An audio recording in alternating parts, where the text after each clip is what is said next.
There's a couple things that so far that I've taken from what we've talked about and what you've all heard. Intentionality, if you haven't written that one down, you better write that down now, because I think Arthur hit the nail on the head. Everything that I've heard so far to date, from Greg Moeller to Marvin to Nancy, it is with intention that we have done these things. It is with intention that we've developed room standards. Nancy mentioned, I think pretty well, why do we focus on developing room standards so much? Why are we so focused on it? You know why? Because it's for the patients. Every line that is drawn on a piece of paper does matter. It does affect the patient outcomes. It really does. And so you may think that you're disconnected or don't have a part, let's say, in the health and well-being of our patients, but you absolutely do. And that is why that intention, that is why it's so important to us, because it does matter to us.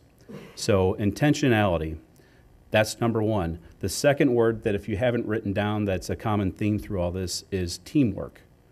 That's why we're here today, right? This is absolutely why we're here. We're here to build our teams. We're here to talk with one another, and we're here to develop teams. Much like Nancy and myself on the owner side, we're a team. We're also a resource. We're all in this together. So when you guys do a project and you develop a project and you design a project for us, you get your marketing shot and you go away, well, guess what? We live with it. And what I want you to start thinking about is don't just get your marketing shot and go away. Think about the project throughout the entire project as though you were on the owner side and you were there dealing with all the lessons learned and all the problems and all the things that come out of owning a facility. I know it's a little hard to do, but I tell you what, the experiences that I've had in the past almost 5 years now with BJC, having been on your side of the table, having been on the architect side of the table, and getting those marketing shots and saying, well, fees been collected, we're done, we're moving on, that's it. That's not what the owners want to see, right? The owners want to see that you're committed to understanding and developing designs and solutions that will last for as long as we need it to last, okay? And so intentionality when it comes to the manual of practice. So anybody familiar with anybody read the manual of practice cover to cover? Let me ask that question. If you have, we need to talk. But, has anybody used the manual of practice in their course of business? Okay. Okay, so quite a few of you. Those that aren't familiar with the manual of practice, those that hear, they say, well, why is it called the manual of practice, right? So the title itself, manual, it is a manual, okay? It's intended that you will use this to help you with your designs. It's not telling you all the answers. It never will tell you all the answers. That's not the goal. But it's there to use as a guidebook to help you when you do have questions or you're not sure how to use it. So practice. Well, we'll skip the of because that's just, that's a non-important word.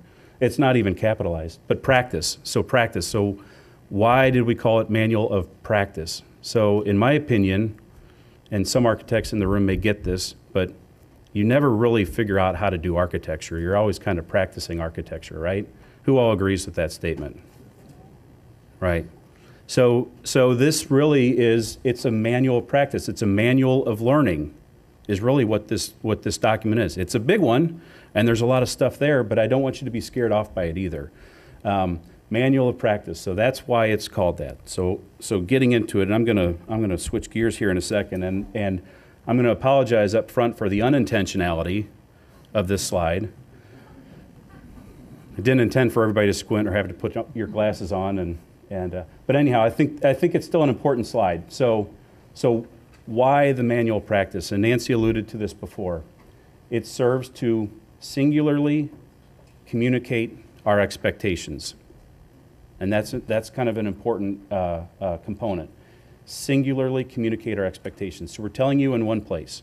So if there's a standard to be said or an expectation to be mentioned, we need to be mentioning it in the manual of practice. Okay, so that should be your first place to go to look for any information about how to do business with BJC, how to find out what our standards are, how to find out what our expectations are. So if you're writing a spec book to starting off a pre-design phase to wanting to know how to design an OR, your first stop ought to be the manual practice, because most of the time it's going to be there. When it isn't there, as the singular place to find the piece of information, then you contact somebody and say, hey, you know, how do we do this? What do we do? Singular point of location to communicate our expectations, okay? It is evolutionary. So it is not a static document. We've already on our second publication at this point, 2012 edition, version 2. In the fall, we will be producing the 2014 edition, version 1, so that'll be coming out. So look for that in a bookstore near you and online. And so where do you get this? So this is on box, and we'll get into that later, but it is not on Amazon, so not yet. We'll get there. We'll get there. So it works with our organizational structure, and I'm not going to bore you about this, but there are versions, volumes, chapters, sections, and subparts and parts, and it reads like a code book. So I don't really encourage anyone to sit down and read the thing cover to cover. So I kind of was joking a little bit before, but it is there and organized to help you find the information in a way that you need as you go through the course of a project. And by that I mean I spent more time perhaps working on the organizational structure for the manual of practice than I did working on the content. And you probably think, that's crazy, you know. I'm not a typist and I type pretty slow, and but still I think, you know, I think the idea is we put a lot more focus on just exactly how is this organized so that we all can find the information. There's going to be a lot of information in here, so how do we get quick access to it to find what we need to do? So you see the chapters for volume 1, which is the planning, design, and construction volume. And in volume 1, we have guidelines in chapter 1, and those are really sort of overview process type documents, which is helpful information for you to understand how we're organized, how we do business, and how you can work with us during those phases. So there's things in there, and I'll show you the example, the electronic example here in a second. But just understand that the first 8 chapters are really organizational, are organized around informational type information. So chapter 2 has room standards, which Nancy showed you a few examples of, the 26 rooms. Then chapters 3 through 8, we get into what I call the building design standards. So we've broken our design standards down by building type. So there's hospitals, there's ambulatory surgery and care, MOBs, nursing schools, and parking structure standards. We are always adding to that, and we're always evolving that. Chapters 9 and 10 and 11 gets us more into forms and specification masters that we want you to use as you develop construction documents. So we've actually already developed some construction specifications that we want the firms to use as they develop a project, and there's a reason for it. We've already taken out some things that we don't want to have in our specs, and I'll get into some examples of that, especially as Marvin mentioned with concrete. Mississippi River sand versus Merrimack River sand. Anybody know why we would do one or the other? Lignite. Thank you. Yes, lignite. We'll talk about that later. Not in any great detail. Not here, but later on. Hmm? What page is that on? 794. I think. Let me check on version 2. So version 2, so there are some updates that happen from version 1 to version 2, and you can see those with the parentheses off to the side. So chapter 8, parking structure standards, is a new one. It's a new chapter that just got instituted right before some of the efforts were going on down at the PMO for new parking structures there.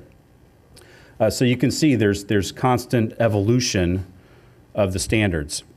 And there are opportunities for you as you go through the course of projects to say, I didn't find this in the BJC standards, in the manual of practice.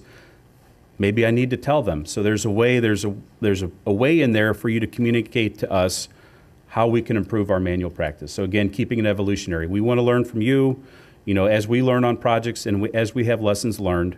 We need to capture those lessons, and we need to make sure that we either don't do the things that were problematic again, or really emphasize those things that were successful and make sure we do those things again. So that's kind of what this is about, is making sure that the delivery of the project is a success, and to eliminate those errors.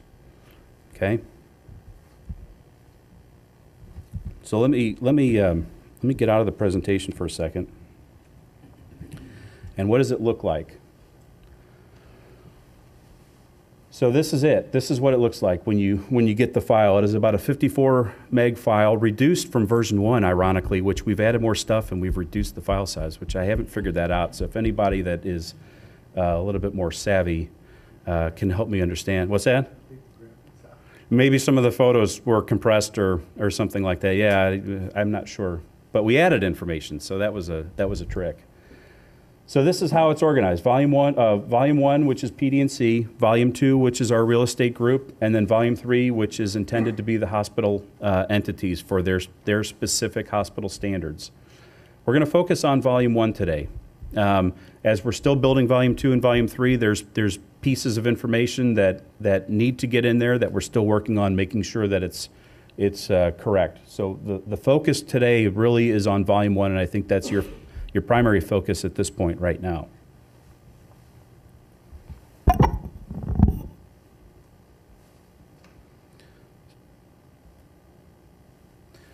So within Volume 1, you can see on the left-hand side the chapter breakdown, which I had mentioned before, right? So there's Chapter 1, Policies, Guidelines, and Standards. Chapter 2 is Room Standards. You've got your building design standards all the way down to the office building design standards, and then you got your spec sections from 10 to 12, forms and templates, and then there's an appendix section. And there's some really cool stuff in the appendix. We'll talk about that in a second, but that's the organization structure. That's what this looks like. It is one singular PDF file, okay? It's just one big PDF, and it all has separate PDF files within it that come up. So let me give you an example of what this looks like and how it's organized. So let's look at hospital design standards for a second. So hospital design standards and all of the building design standards are broken up this way. There's a section called Introduction, then there's Substructure, Shell, Interior, Services, Equipment and Furnishing, Special Construction and Demolition, and then Building Site Work. Every building design category from 3 through 9 is organized this way. And why is that important? Why is it?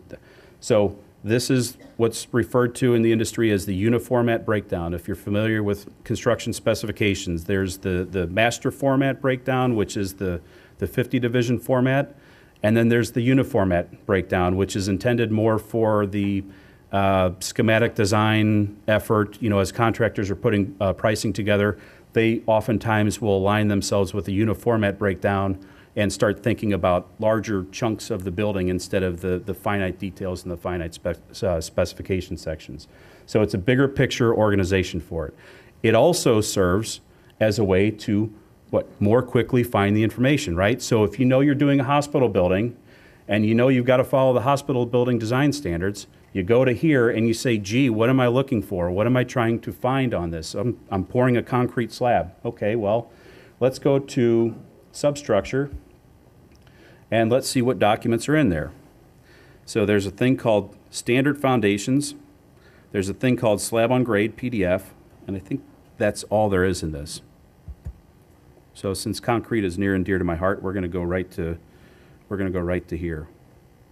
So hospital building design standards. So in here, and I am not going to read all this because it literally would take mid-August to get through all this, but you can see what it looks like. I mean, there's a lot of words here. There's a lot of stuff to read, but within the section, it is broken down in a way that you can find the information. So if you are looking for design criteria, right here, you can go to that section and say, am I looking for design criteria, yes or no? And you can sort of skim through it and try to find what you need to find. You can also go to the top right, up here where it says search, and let's look for aggregate. And it should tell you within here all the places. There's six occurrences within here, and you can click on that, I think, and then get to find where all those occurrences are within the section. So it takes you right there. So it's intended to be a way that you can really quickly find the information. There is a lot of information here. Why? Because we've had a lot of lessons learned on concrete, right? We've had a lot of floor failures with concrete. We've had a lot of really wet slabs that have caused delamination of our floors, which, why is that important? It's a tripping hazard for our patients, right? It's a slips falls issue, right? So why is concrete important when you're writing a spec? That's why. So we don't want those kind of problems. Why is it important that we have Merrimack River sand in our concrete? Well, we don't want the lignite, as Bill mentioned, right? We don't want the coal deposits that's in the sand that you get from the Mississippi River to cause the spalling of the top surface of the concrete, which then creates the little pimples that you see all through your VCT or sheet vinyl floors that comes through. And when the floor buffer goes over the top of those pimples, what does it do? It burns off the finish layer. So then you see all these little raised bumps everywhere. So why is concrete important, right? That's why it's important. So all these things play together, and all these things are identified in the manual practice. Well, not all of them, but a lot of them are identified in the manual practice. Certainly the ones that we are feel strongly about, and certainly the ones that we may have had experiences with in the past. Okay, so that's why the manual practice exists. I don't want to burden you anymore with the detail, but I did want to show you the organizational structure.